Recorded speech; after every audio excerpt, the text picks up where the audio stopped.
तुम्ही जगातला कितीही सुंदर किंवा महागडा आउटफिट घाला, बट आउटफिट घातल्यानंतर असा टमी बल्ज किंवा साइड बल्ज जर दिसत असेल ना, तर तुमच्या पूर्ण लुकचा सत्यानाश होऊन जातो. काय केल्याने हा बल्ज कमी होईल? सो मी आहे ना, मी सांगते इन आजची फॅशन टिप डे 23 मध्ये. मार्केटमध्ये खूप जास्त अफोर्डेबल आणि चांगल्या क्वालिटीचे शेपवेअर अवेलेबल आहे. ते वेअर करायला चालू करा. पहिली गोष्ट कॉन्टोर शेपवेअर. त्यावर तुम्ही बॉडीकॉन ड्रेसेस, स्किनी जीन्स किंवा फिटेड स्कर्ट घालू शकता. याने तुम्हाला एकदम स्मूथ आणि क्लीन शेप भेटेल.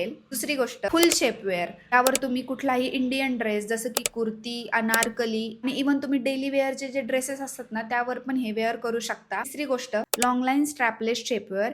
हे तुम्ही ट्यूब टॉप, बॅकलेस टॉप तसेच शॉर्ट ड्रेसेस वरती वेअर करू शकता. चौथी गोष्ट ओपन बस्ट शेपवेअर. जर तुम्ही डीप नेक किंवा असे ट्रान्सपरंट ड्रेसेस वेअर करणार असाल तर हे शेपवेअर तुम्ही यूज करू शकता, ज्याने तुम्हाला एफर्टलेसली तो ड्रेस वेअर करता येईल. आणि हे शेपवेअर खरंच खूपच जास्त कम्फर्टेबल असतात. फक्त एक गोष्ट लक्षात ठेवायची आहे, शेपवेअर घेताना तुम्ही तुमच्या करेक्ट साईजचा शेपवेअर घ्या. त्यामुळे तुम्हाला नंतर साईज इश्यू होणार नाही आणि तुम्हाला हे सगळे शेपवेअर शोधत बसायची गरज नाहीये, कारण मी ते तुमच्यासाठी ऑलरेडी शोधलेले आहे. जर तुम्हाला हवे असतील तर पटकन कमेंट करा.